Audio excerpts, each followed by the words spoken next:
Good morning, Vietnam! All you Robin Williams fans out there. All right, welcome back, folks. Let's continue our look at Hamlet. Promise you a video, so we're going to do that today. Looking at the end of the Act 4. Maybe we'll get started on Act 5 a little bit. I'm asking you to read that right now. Assignment went up today for you to read Scene 1 of Act 5 and do something with it on the next few days. But let's talk about the end of this Act 4 scene. And just a side note, we're going to be here a while, it seems like, so we're going to have to do our poetry projects on Zoom, it looks like, or on Team, the video thing on Teams, one of the two. But we're going to have to do it. So those of you who have poetry projects, get ready. I'll put something together and I'll get it out to you soon, to everybody about that. All right. But let's go back to Shakespeare. Okay. Act 4, the last scene of this act. We have one more tragedy coming, right? Act 5 starts and Shakespeare gives us a comic relief, a moment to catch our breath. And I said this in the assignment that I just put up a while ago, but it's on my brain. Shakespeare, a couple of deaths already, a very tragic death at the end of Act 4, and he lightens the mood a little comic relief, lift the audience up a little bit so they can fall harder. Elizabethan audiences would laugh hysterically at the puns and wordplay in this opening scene. You may not ever find the humor in it. You may read it and listen to the video and still be looking for the humor, right? But audience would have liked it. And it sets us up for all the tragedy that's going to come at the end in Act 5, okay? But at the end of Act 4, it starts with Ophelia has gone crazy, right? Ophelia has lost her mind. And why? Okay, let's go. I've unplugged this. I don't know. I don't know.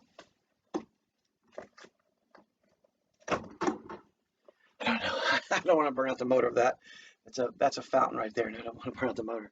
All right, so why is Ophelia gone crazy? Let's go back to the beginning. Ophelia and Hamlet are an item. They're a thing. He's away at school in Wittenberg.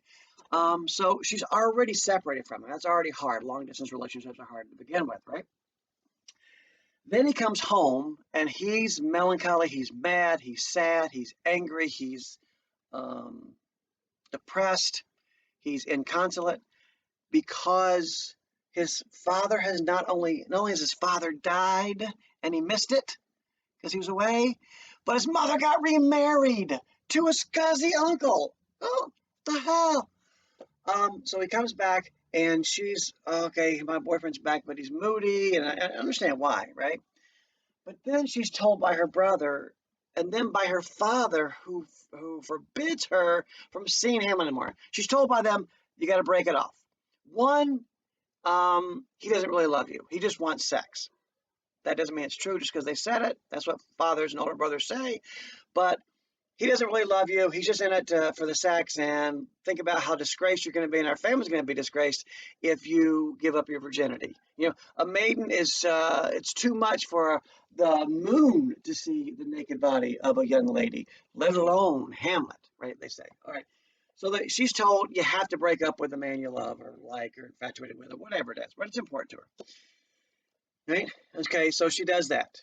And then so she breaks up with him, and he treats her, well, he's hurt, and it comes out as anger, because that's what guys do. But then he realizes that she's part of, maybe an unwilling part, but part of the setup there. So the king and Polonius are hiding behind the big tapestry, and they're watching Hamlet interact with Ophelia to see if Hamlet's gone crazy because Ophelia broke up with him. Right? That was the whole point. He did that whole in her bedroom, So she knows he's gone crazy. So she's part of this ploy to find out if it's because of her. So he was away. He's back. He's not himself. Then she had to break up with him. Then he goes crazy. Then she's part of this ploy, and she gives him back his letters and jewelry and tokens of affection, and he's hurt, and he comes out as anger, but then he realizes that she's part of the spine ploy, and he's really angry and mean to her. I don't know if we got to see that part of the movie or not, but in the movie, Branagh drags her around the whole room looking through the one-sided mirrors. Double-sided mirrors? Double-sided mirrors. One-sided glass. I don't know. Actually, I don't know how you say that. Mirror on one side, glass on the other. Um, Looking for her, and he's dragging her, and he's yelling at her, "Get thee to a nunnery!" And at this point, he means get thee to a nunnery, meaning go to a nunnery, don't have babies, don't make more people. We're all people are sinners. Why would you make more? And the ending means get thee to a whorehouse. I'm done with you, right? You betrayed me. You betrayed me. My mom betrayed me, and now you betrayed me. And so that's happened. He treats her like just garbage, right? And then he goes and kills her dad. So then her dad dies. And her dad not only dies, but he dies because the man she loves killed him. And then the man she loves is sent away. So it's just too much for her. She winds up losing her mind. She goes crazy. And this scene starts with the queen finding out that Ophelia's gone mad. And the queen doesn't want to talk to her. She's like, I don't want to talk to her. No, you have to. And so she brings her in, and Ophelia is acting crazy. Now, I wanted to do this in class because I was really looking forward to hearing you sing these songs, Jordan, because you're supposed to sing these songs. He is dead and gone, lady. He is dead and gone. At his head a grasping turf, at his heels a stone. Hey, nanny, nanny, hey, nanny, nanny. Right. And she sings, and she's completely just in the movie. She's broken out of her. She's in a straitjacket, running around in a straitjacket, but she's gone crazy. Her hair's a mess. She's completely disheveled, um, and she falls down to the ground and starts gyrating. Gosh, I almost did it. Nobody needs to see that. She falls down on the ground and starts gyrating her hips. I gotta pause this. Hang on one second. All right. So I actually paused you for a long time, for about 20 minutes there. I had a phone call from the administration that I had to take, and um, so I'm gonna restart my brain, jumpstart. I know it's been half a second for you, but jumpstart my brain and get back where we were. So Ophelia's coming. She's disheveled. She's a mess. She's falling on the ground. She's gyrating sexually, saying things that are inappropriate to the king and the queen, and she's just lost it, right? And then she hands out these fake flowers for her father, because he's dead and he wasn't given a burial, a state burial, or anything formal. It was just like he was killed, and Hamlet stowed him under the stairs, and maybe even drew him apart, maybe even dismembered him a little bit, put him under the stairs, and then he got buried, and just quickly when no one was part of it. So it's been a bad situation. All right, and then the king says, "Follow her close, give her good watch, I pray you," as she leaves the room. Jason is really crying in the other room. I don't know what's going on. Breaking my heart. All right, and the king says, now I'm on page 209. It's the king's speech after Ophelia leaves. He says, "Oh, this is the poison of deep grief. It springs all from her father's death, and now behold, oh Gertrude, Gertrude, when sorrows come, they come not single spies, but in battalions. First your father slain, next your son gone, and he most violent author of his own just removed, because he's the one that killed her father, so he had to be taken out. The people muddy, thick, and unwholesome in their thoughts and whispers. For good Polonius' death, we have done but greenly and hugger mugger to inter him." It was haste and secrecy, like what I just said about burying him real fast without like a state burial.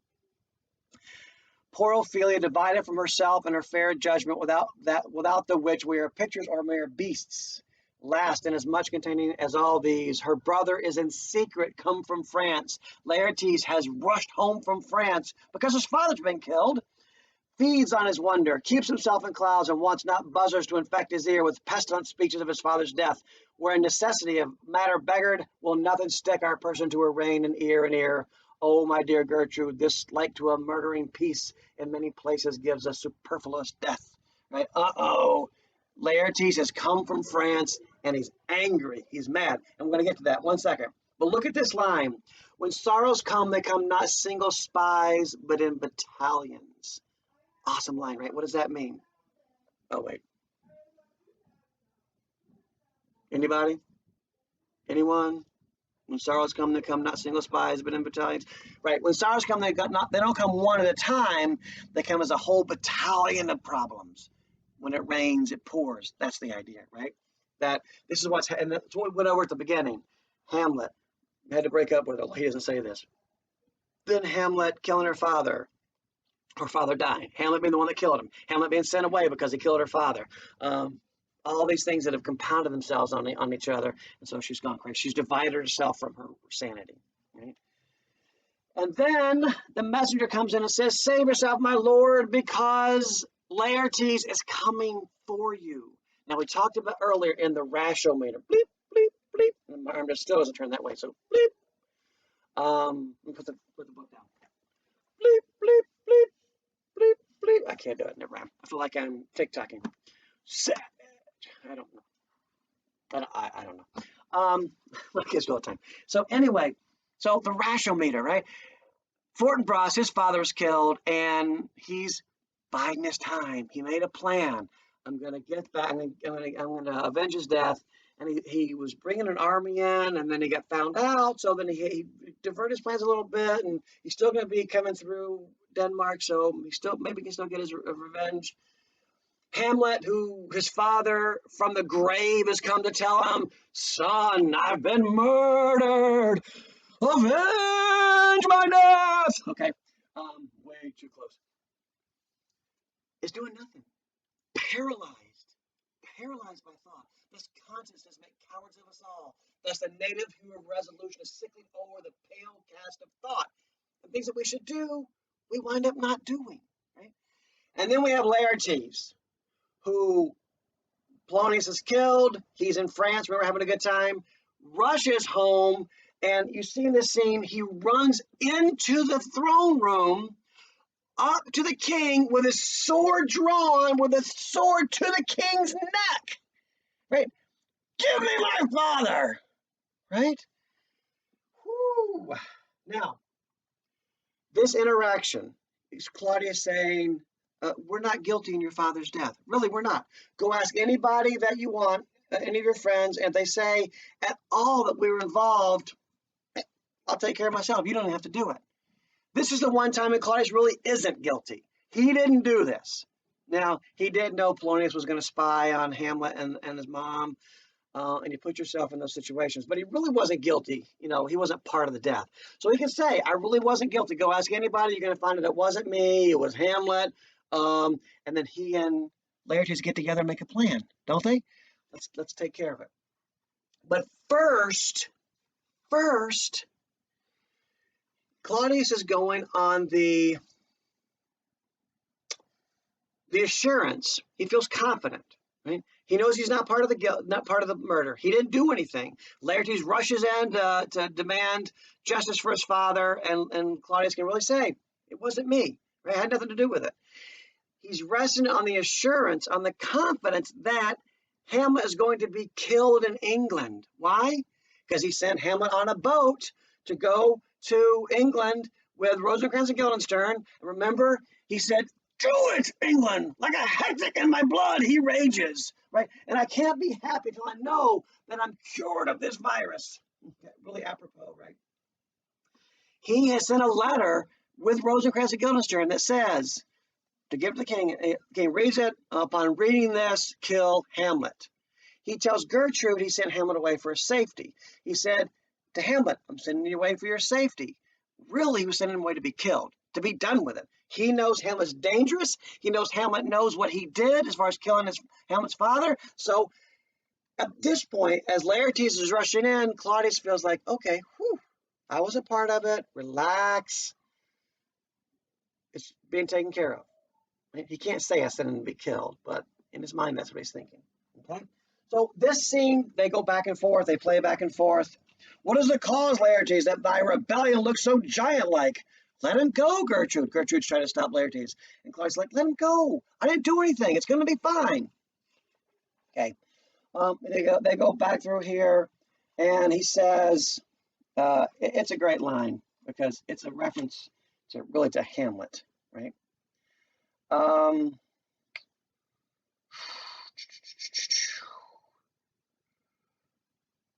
Is it written in your revenge that swoopstake you will draw both friend and foe, winner and loser, none but his enemies? Will you know them then, right? And he says, now you speak like a good child and a true gentleman, that I'm guiltless of your father's death. It's the bottom of page 215. And am most sensibly grieved for it. It shall as level to your judgment peer as day does to your eye. And then he says, oh, let her come in. And before he can finish his line, Ophelia comes in. And she's still crazy, and she's doing her act, and she's doing her little songs. and it breaks Laertes' heart, just crushes him, right? He's rushed back because his father's dead, and when he gets there, he finds out what? His sister's also gone crazy. She's insane. She's lost her mind. It's just going from bad to worse. When sorrows come, they come not single spies, but in battalions. She hands out the flowers, and then hey, Nani Nani, hey, Nani Nani, and then he will not come again, he will not come again, he is dead, go to thy deathbed, he will never come again, and she leaves, right? And Laertes is distraught, um, but the king gets him back on task. He says, ask your friends. They'll tell you I didn't do anything. If they find we are, I'll give you my kingdom. I'll give you my crown. I'll give you my life, and all will be called ours. But you're going to find out that it's not. And Laertes says, but his means of burial, why it was called in the castle. Why was it so hugger mugger? And the king, says, you'll see. And basically, what the king is again torn, right? He has to not be too hard on Hamlet publicly because the public loves him and because Gertrude loves him. So he doesn't want to lose Gertrude. So sneakily behind the scenes, he's going to send him to his death. And then letters come, right? Letters come to Horatio saying that Hamlet is saying that, hey, I'm on my way back. And now let me explain what this was all about. And then we'll get back to Claudius and Laertes. I know it jumped a little bit, but the play jumps. So here's the deal with Horatio and Hamlet. Remember, Horatio is Hamlet's confidant. He's the one he trusts. He's the one he's always honest with. And he says to Horatio, hey, I'm coming back. Let me tell you what happened. And he tells a little bit now, and you find out more as you keep reading. But let me explain to you what happened. Hamlet was, and if we're in school, I draw you a picture on the board. You know what a great drawer I am, how I should have taught art instead of English. And there's ships that look like they're floating, but they're not really floating. They're supposed to be perspective and stuff. They're really awful, so you're probably better off not seeing them. But here's the deal. Hamlet, Rosencrantz, and Guildenstern get on a boat because they're heading out towards England. Remember, Hamlet ran into the captain of Fortinbras's army, and that was his New Year's resolution. From this point forth, my thoughts be bloody or nothing worth. And I said he comes back different. So he's on his way to England, and he says, I had a feeling, I had a suspicion, a hunch, just in my gut. I just knew something was off. Something was wrong. So while Rosencrantz and Guildenstern slept, I sneaked into their room. I found their packet. I opened it. I stole the seal, the command from the king. I unsealed it. Now it would be wax sealed, right? I unsealed it, and I read it where it said, what? Kill Hamlet? It's like, I don't think so. I wadded that one up, stuck it in my pocket, pulled out a piece of paper. He says, now, when I was younger, I had to learn to write formally like a diplomat. I hated it, but now it did me yeoman service. Now I'm lucky that I knew how to do it. So I wrote a new letter to the king. Oh, that you love us and our relationship should remain great, and this and that, and this and the other. If you value our relationship, then you will, upon reading this, no time to even sharpen the axe, you'll cut off the heads of the bearers of this letter. Right? So he writes Rosencrantz and Guildenstern should be killed by the king instead of him when he opens the letter. And then he seals it back up and he goes, now I had my father's signet ring with me. His father's ring he had with him, which would look very similar, right? Just minutely different than Claudius's signet ring, right? To show the royal command. So he pours wax on it, seals the letter, puts it back in the bag, and goes back to where he was. So the plan was they'd go on to England, and when they got there, Rosencrantz and Guildenstern would be killed. But right after that, the ship is attacked by pirates. Arg, matey! And they battle, and in the battle, Hamlet's taken aboard the pirate ship. And they realize, ooh, we've got the Prince of Denmark. Let's not kill him. Let's take him back for ransom, and we'll get something good for him. Okay? So he's on the pirate ship. Rosencrantz and Guildenstern's, we're England's way. Rosencrantz and Guildenstern's ship continues on to England with them and the letter saying they should be killed. And Hamlet is on the pirate ship, arg, going back to Denmark, where he's going to be traded for ransom. And Hamlet says, I'm on my way back. And when you read these letters, take these gentlemen to the king. They have a letter for him and a letter for the queen from me. And I'll see you when I get back. I'll tell you all about it. So that's what happens. So Hamlet is only gone a few days, right? He says 2 or 3 days out at sea, the fight, 2 or 3 days back. Maybe he's going to be gone a week, maybe when he comes back. And Hamlet and the king, Claudius, gets these letters when he's talking to Laertes saying that Hamlet's coming back and wants to talk to him, right? And Laertes is like, whoa, Hamlet's coming back. And good, I can get my revenge. And Claudius is like, coming back, what happened? So Rosencrantz and Guildenstern are going to go be killed in England. Hamlet's coming back to Denmark. So here we go. Here now, so they come up with this plan. The king says, this is what I was trying to get to before. He says to him, I have a noble father lost. What have you done? These letters come in. Sorry, it's these letters. What would you do? Gosh, let me find it real quickly. Shoot, it was right there. All right, so first the king says, let's put a plan together, because now Hamlet's not going to be killed in England. So he has to come up with a plan how to get rid of Hamlet. And he's going to work with Laertes, because the king's not guilty, so he's going to work with Laertes to get rid of a common enemy. Right? So the king says, you know what? Since you've been gone to France, people have talked about you a lot, and one of your skills, fencing, right? And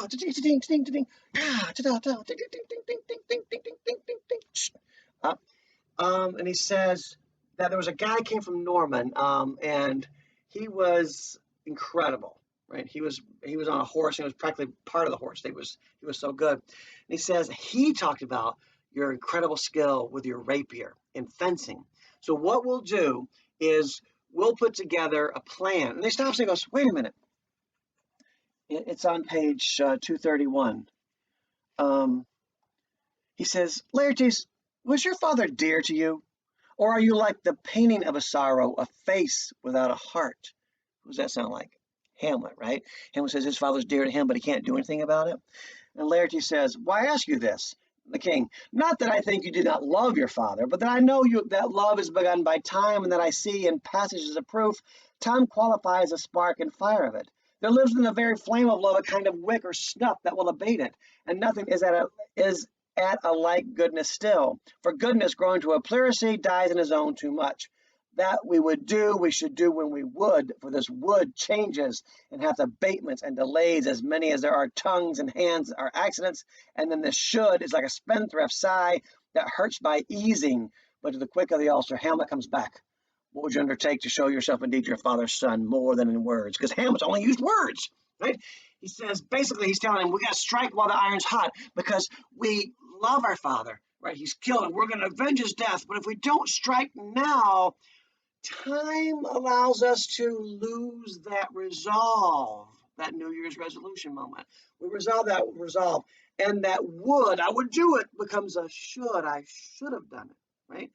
Remember Hamlet's soliloquy.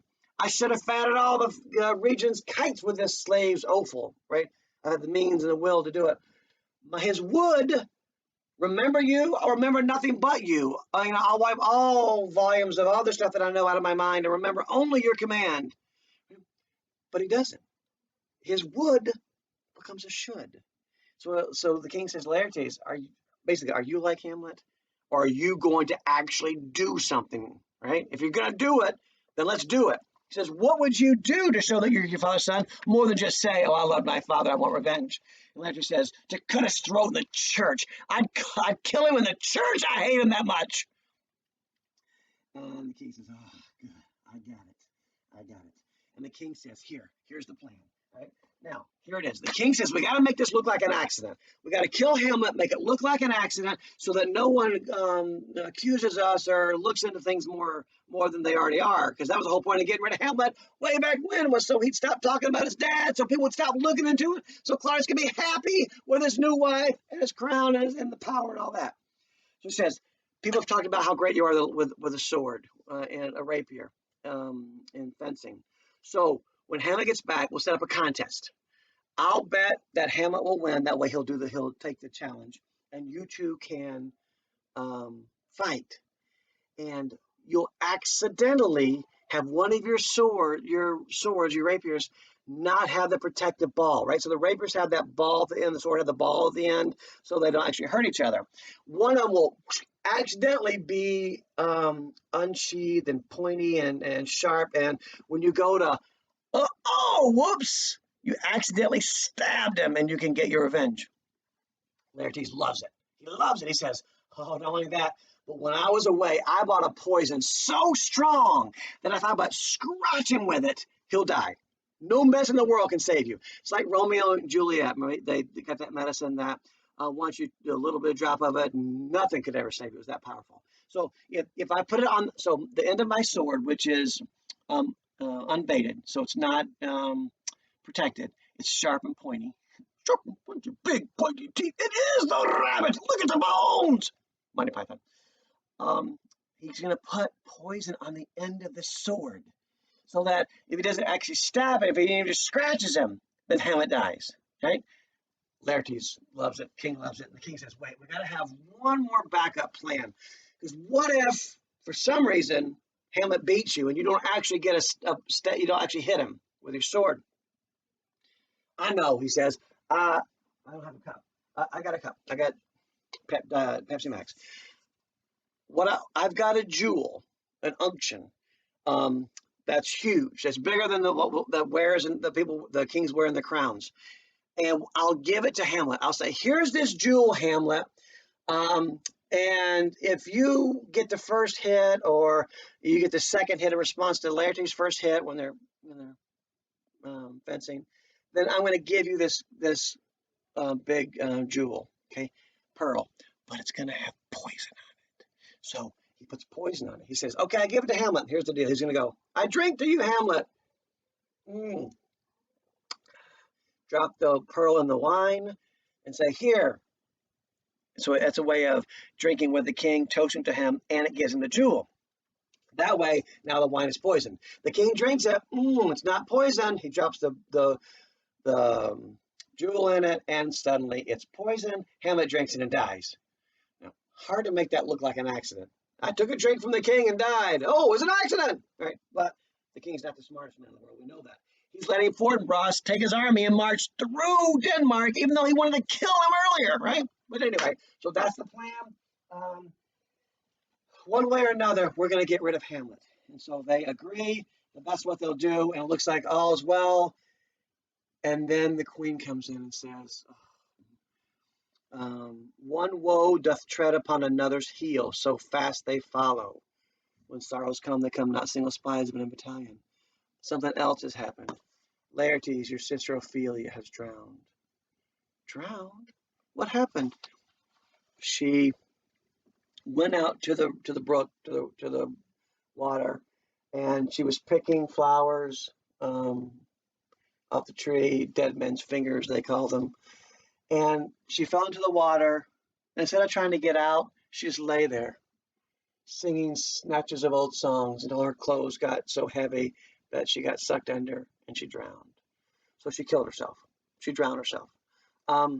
At this point, let's all look up in the corner of my room, not this room, my classroom. Picture my classroom. And over the bookshelf is that one of my posters, and I said it's Hamlet, and it's Ophelia. Remember, it's Ophelia laying there at the top of the picture, and her hands are like this, and there's flowers, and she's in the water. That's her drowning in the water, right? If you can picture that in your head. So Ophelia drowns there at the end of Act 4. And Laertes says, too much of water hast thou poured, Ophelia, and therefore I forbid my tears. But yet it is our trick. Nature her custom holds, let shame what it will. When these are gone, the woman will be out. Adieu, my lord. I have a speech of fire that fain would blaze, but that this folly drowns it. And the king says, let's follow Gertrude. It took me so long to calm his rage, and I'm afraid he's going to be crazy again. Okay? So his sister drowns. He comes home to find out, because his father's dead, he comes home, finds out his sister's gone crazy, and now she's drowned. And they have this plan to kill Hamlet. So Act 5 starts, like I said, Hamlet is coming back to meet Horatio to tell him about what happened on the boat. They run into the gravediggers who are digging a grave for Ophelia, because she's just killed herself. And she shouldn't have Christian burial. She shouldn't have all the rights of a Christian burial because she killed herself. And suicide is a sin. Think back to Oh, what a rogue and peasant slave am I. Oh no. Oh, that this too sullied flesh would melt, thaw, and resolve itself into a dew, or that the everlasting had not fixed his canon against self-slaughter. If self-slaughter, sin hadn't, suicide weren't a sin, so she kills herself. So it's a sin. She shouldn't get this Christian burial, but the king forces it. He makes it happen, right? And so they're all the parties are gonna find each other. Hamlet's coming back to talk to Horatio. He runs into a grave digger who's digging a grave, and they have this wordplay back and forth. Then Hamlet and Horatio hide, and they see the party coming to bury Ophelia, and you'll see what ensues there. That's another video. That's what you're reading next few days. Okay. I hope this helps. I know it's kind of all over the place, but yeah, it is me after all. Any questions, please reach out to me. I can answer them. People have been doing that. People have been sending me great thoughts. I know Rachel's been sending me great thoughts. Cameron has been sending me great thoughts. A lot of great thoughts. Really good insights into what's going on. I love it. It makes my day when I get that and you've seen something or you have a question about something, you don't quite understand it, or you have a new take on it. Love it. Absolutely love it. Wish I could see you guys every day. All right, so let's end here. Again, we got to do poetry projects. Not only is it not fair, if we're going to talk about being fair, that folks had to do it. Now some folks aren't doing it, but I don't want to miss them. I love watching you get up there and shine and it being your day. I know this it's scary. Maybe probably won't be as scary now if you do it on the video, but I like watching you shine. This is your moment. And what I really love is folks who are so reticent about it, who feel like I'm never going to be able to do this. And then they get up there and just bling, and it's incredible. And that moment, I just love that. I love that. All right. Okay, so I love you guys. I really do. I miss you. I wish we could be together. Hopefully before the year's over, we'll be able to do that. All right. Let's keep our fingers crossed for that. All right. Until next time, folks. Bye.